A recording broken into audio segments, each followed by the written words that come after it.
Assalamualaikum warahmatullahi wabarakatuh. Ang pag-uusapan natin ngayon ay patungkol sa paano natin ma-develop ang growth mindset natin, growth pag-iisip natin. So, alam natin na isa sa pinaka-importanting bagay na kailangan natin bilang isang tao, bilang isang lalaki, bilang nandito sa mundo ay ang ma-develop ang pag-iisip natin. So, dapat lamang na i-develop natin ito sa paanong paraan. Sa paraan na mag-aral tayo. Hindi lang sa school, kundi aralin din natin yung mga general knowledge. Halimbawa, sa paano ba ginagawa yung mga bagay na ganito. Yung bang, alam mo yun, kailangan mong gawin yung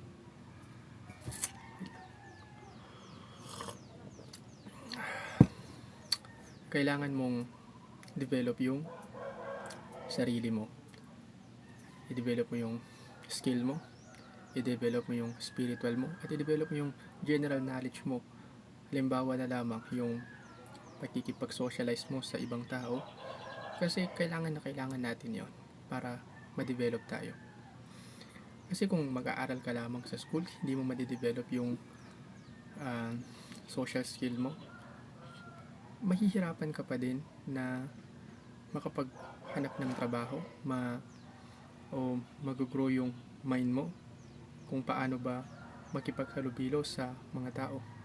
At ang pinaka-importante sa lahat ay ma-develop natin yung spiritual mindset natin. Dapat meron tayong sandigan kahit na gaano man kabigat yung mga dinadala natin sa ating puso, ay meron dapat tayong sinasandigan. At ang isa sa pinaka-importanting masandigan natin ay ang Allah subhanahu wa ta'ala, ang ating Panginoon. Kasi kung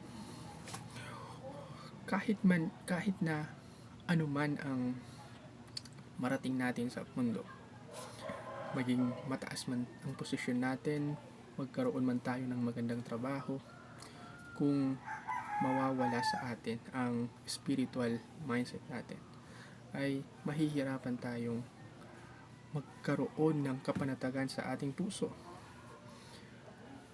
Bakit ko nasabi ito? Maraming mga tao na sikat, mayaman, na hindi mo makakita sa kanila ang pagiging may kapanatagan sa buhay.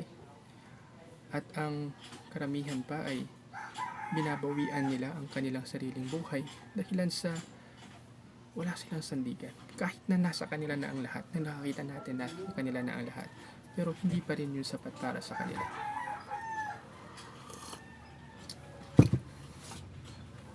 So, kailangan nating i-develop ang mindset natin. Importante yun. Whether ito man ay sa skill natin, kailangan nating i-develop talaga yung skill natin.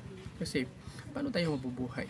Kung wala tayong skill, mabubuhay nga tayo, pero mahihirapan tayo. So, kung ano man yung pinag-aaralan natin ngayon, mapa-doctor man yan, mapa-engineer man yan, o kahit gaano pa mang. So, yun nga, panatilihin natin dapat ang lahat ng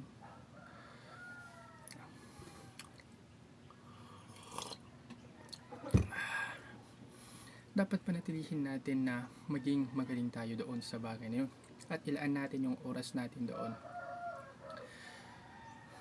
Dapat lamang na kahit anuman ang pasukin natin, we'll do our best na maging magaling doon. Ilaan natin ang oras natin doon, hindi lang basta parang ginagawa lamang yung libangan ng oras. Dapat seryoso ka sa everything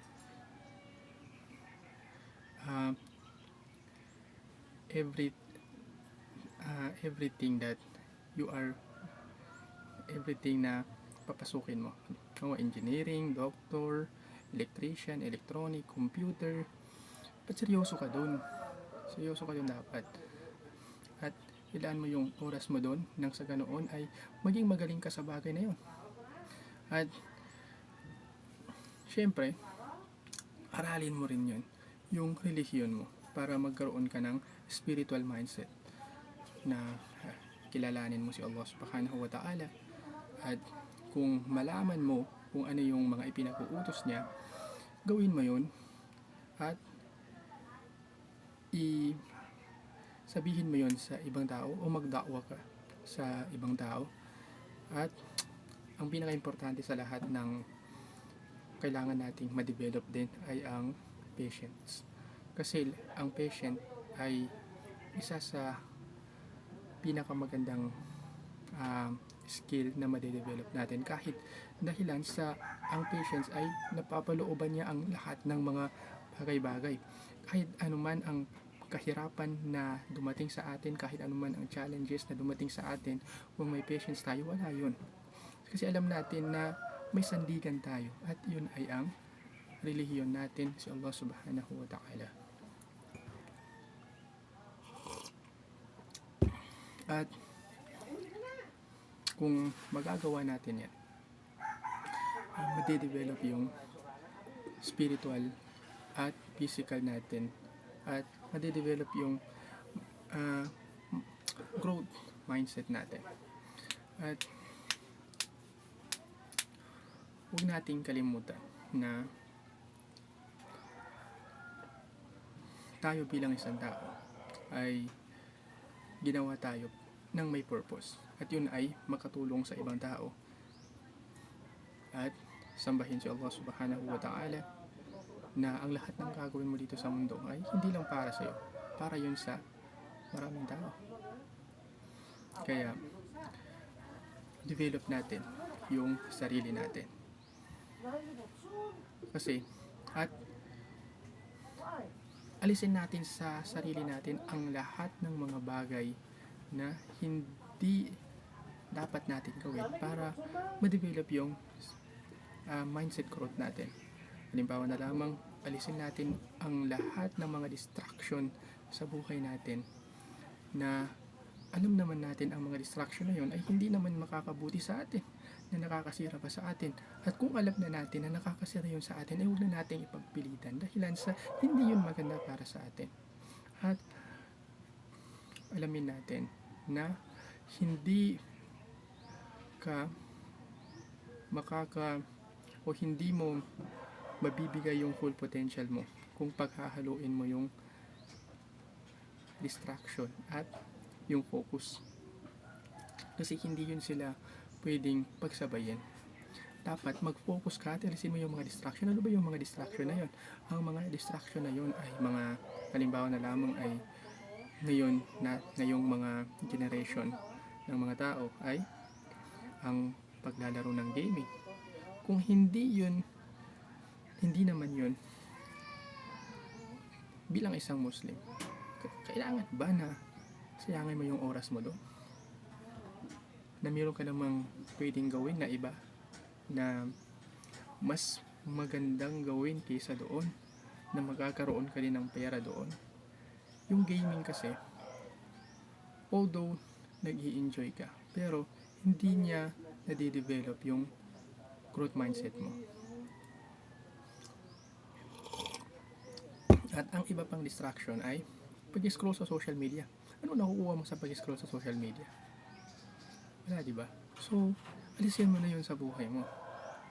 Siguro once at a time, mag-scroll ka to catch a news, pero hindi to the point na magiging 3 hours ka na doon, 4 hours, 1 hour. Sayang naman yung oras mo. Wala ka namang gagawin doon. Ang titignan mo lang doon ay mga memes, mga tao na successful, tapos i-compare mo yung sarili mo doon dahil ikaw ay hindi successful, hindi ba? Para sa akin, sa experience ko lang, kapag social media, nag-scroll ka doon, kino-compare mo yung sarili mo at makita mo yung sarili mo na parang ang baba mo, dahilan sa mayroong mga tao doon na mas bata sa'yo, tapos ang dami na nilang na-achieve. hindi maganda, sayangin mo yung oras mo doon. Imbis na sayangin yung oras mo doon, gawin mo yun na i-develop yung mindset mo. O gumawa ka ng project. Halimbawa, imbis na ikaw yung consumer, ikaw naman yung maging supplier, ikaw yung gumawa ng video na mayroong magandang maidudulot sa karamihan, hindi yung mga gagawa ka ng mga memes na ikakasira mo. May mga tao yun na nagbablock, na nagpapatawa sila at parang nawawala sa kanila yung dignidad nila. Para sa akin, kung Muslim ka, hindi mo dapat yun gawin. Dahilan sa nawawala noon yung Muslim identity mo. So, wag nating sayangin yung oras natin sa social media. At ang iba ay ang haram relationship. Ano ang distraction yun? Distraction ng haram relationship. Pero, distraction ng haram relationship, kung dahilan sa bakit ka naman papasok sa isang relasyon na walang kasiguraduhan, na hindi mo alam na magiging kayo ba sa huli o hindi. Pero karamihan sa haram relationship, you are jumping to the relationship hanggang sa mawala yung puso mo, hanggang sa hindi ka na nakakaramdam ng pag-ibig. Na alam mo, kapag ganoon ang mangyayari, paano po ba kahit na magkaroon ka man ng asawa, in the end hahanap-hanapin mo yung ganoong cycle ng buhay, dahilan sa para bang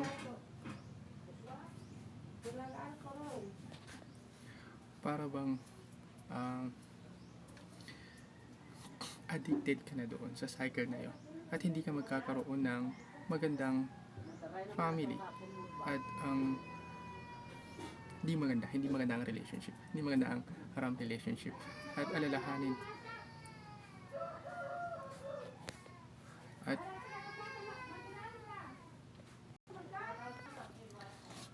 dahilan sa ang haram relationship ay masakit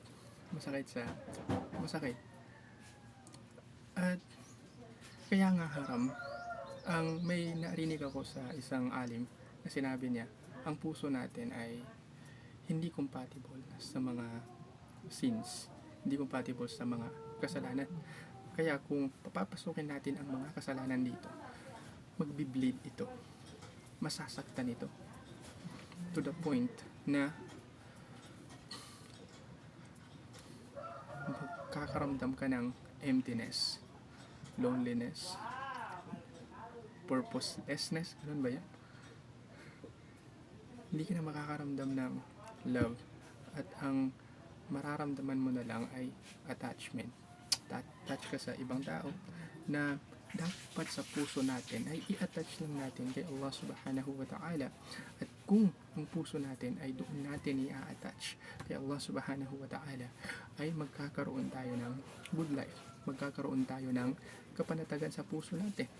Pero kung lalagyan natin ito ng haram relationship, haram na gawain, halimbawa pag-inom ng alak, pagpa-party, ay hindi yun compatible, at makakita mo sa sarili mo o marireflect mo sa sarili mo na hindi ka nagiging masaya kahit gaano man karami ang nasa iyo dito sa mundo.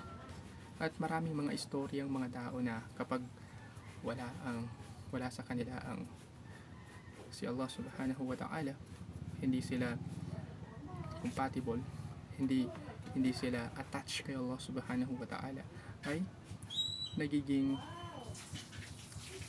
mahirap yung buhay nila to the point na para silang naghahanap sila ng kasiyahan na hindi nila alam kung saan makukuha yung kasiyahan, at makukuha lamang ang kasiyahan o ang kapanatagan ng puso kapag naniniwala ka kay Allah subhanahu wa ta'ala, ginagawa mo ang lahat ng ipinag-uutos niya, at kapag nagkamali ka ay humihingi ka ng tawad sa kanya, dahilan sa si Allah subhanahu wa ta'ala ay alam niya kung ano ang makakabuti sa kanyang mga nilikha, at si Allah subhanahu wa ta'ala ang lumikha sa sangkatauhan, alam niya kung ano ang makakabuti sa atin.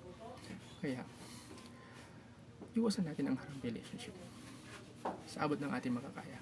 Kung gusto natin mag-asawa, magkaroon tayo ng mahar at maghanap tayo ng taong religious, hindi yung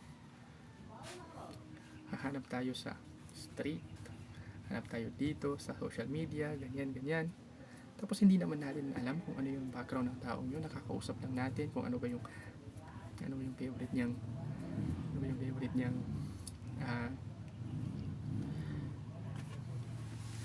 candy, ano ba yung favorite niyang song, ano ba yung favorite niyang Quran, ganyan. Hindi natin magkakilala yung taong nang ganon. Hindi natin lubusan siyang makakilala. Dapat kilalanin natin kung ano sino yung family niya, sino yung mga kaibigan niya, at pwede natin gawin yon kung meron na tayong kakayahan para mag-asawa. Maghanap tayo ng mga hasatis o makilala natin sa mga organization na kapag makita natin na he or she is parang religious, pumunta tayo sa bahay nila and kilala natin yung parents niya and we ask for marriage. Kung okay, pero kung hindi, and we jump to another one kasi hindi naman kawalan yun, as long as we are in a halal way.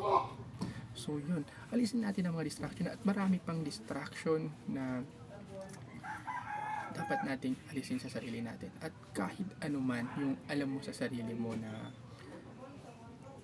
hindi maganda, na ginagawa mo, na alam mo na sa sarili mo na hindi yun maganda, alisin mo na yun sa sarili mo, kasi alam mo namang hindi makakabuti tapos gagawin mo pa. Pero hindi naman ibig sabihin noon ay madali lang gawin yun. So you need to sacrifice a lot of things. You need to learn to enjoy the things na makakapunta ka sa bagay na gusto mo. Halimbawa you need to learn to enjoy studying. You need to learn to enjoy exercising. You need to learn to enjoy reading Quran, worshiping Allah subhanahu wa ta'ala. You need to learn a lot of things. So kailangan natin, kung gusto nating magkaroon ng growth mindset, gawin natin yung tamang bagay, na alam naman natin yung tamang bagay na yun, at iwasan natin yung mga bagay na hindi maganda, na alam naman natin yung mga bagay na yun ay hindi naman nakakabuti sa atin. It's just that parang na ano lang natin, parang paano ba tawag, nalayaman, parang naging attach lang tayo sa bagay na yon, at wag nat at alahanin, at sana ay aralin natin na makaiwas tayo sa mga bagay-bagay na hindi siya tugma doon sa goal natin. So dapat goal lang natin muna, mag-focus ka doon at tignan mo lang yung vision mo.